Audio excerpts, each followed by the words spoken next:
January 21st on this day, in 1189, Philip Augustus of France, Henry II of England, and Frederick Barbarossa of the Holy Roman Empire assembled their troops to launch the Third Crusade, seeking to reclaim Jerusalem and other territories from Muslim control.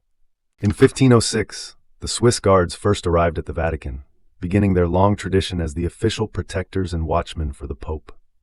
In 1525, the Swiss Anabaptist Movement began when Conrad Grebel, Felix Manz, George Blaurock, and a group of followers baptized one another in Zurich. This act broke a 1,000-year tradition of uniting church and state. In 1648, Margaret Brent, recognized as the first woman lawyer in the American colonies, was denied a vote in the Maryland Assembly, highlighting early struggles for women's rights in colonial legislation. In 1737, Ethan Allen, who would later become a prominent American Revolutionary commander, was born. In 1785, the Chippewa, Delaware, Ottawa, and Wyandot indigenous nations signed the Treaty of Fort McIntosh, ceding large parts of present-day Ohio to the United States.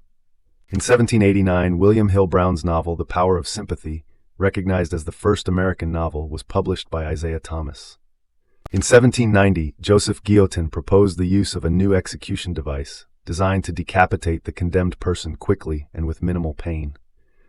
This invention would become known as the guillotine. In 1793, Louis XVI, the last Bourbon king of France, was executed by guillotine in Paris after being convicted of high treason during the French Revolution. In 1824, Thomas Stonewall Jackson, who would later become a renowned Confederate general during the American Civil War, was born. In 1885, the legendary African-American folk and blues musician Lead Belly was born. His wide-ranging musical talents and intense personal life made him a lasting figure in American music history. In 1905, Christian Dior, the influential French fashion designer whose namesake label would achieve worldwide acclaim, was born in Granville, France. In 1910, Japan rejected an American proposal to neutralize ownership of the Manchurian Railway, reflecting ongoing tensions in East Asia. In 1919, the German Krupp arms plant began producing weapons as permitted under the U.S. armistice terms, following the end of World War I. In 1921, John D. Rockefeller pledged $1 million to aid Europe, which was suffering from widespread poverty after World War I. In 1924, Vladimir Lenin, the leader of the Russian Revolution and the founding head of the Soviet state, died. In 1930, an international conference on arms control and disarmament opened in London, aiming to reduce global tensions after World War I. In 1933, the League of Nations rejected Japan's terms for a settlement with China, further escalating conflicts in East Asia. In 1941, the United States lifted its ban on selling arms to the Soviet Union as the two nations became allies during World War II. In 1942, German Field Marshal Erwin Rommel launched a major offensive against British forces in North Africa. Both sides relied heavily on intelligence from intercepted communications. In 1943, a Nazi daylight air raid struck a London school, resulting in the deaths of 34 people, and reminding citizens of the ongoing threat during World War II. In 1951, communist troops in Korea drove United Nations forces out of Incheon after a 12-hour attack, marking a significant moment in the Korean War. In 1952, Jawaharlal Nehru's Congress Party won India's first general election, a major milestone in establishing democracy after independence. In 1964, Carl T. Rowan was appointed as director of the United States Information Agency, becoming one of the highest-ranking African Americans in the U.S. government at the time.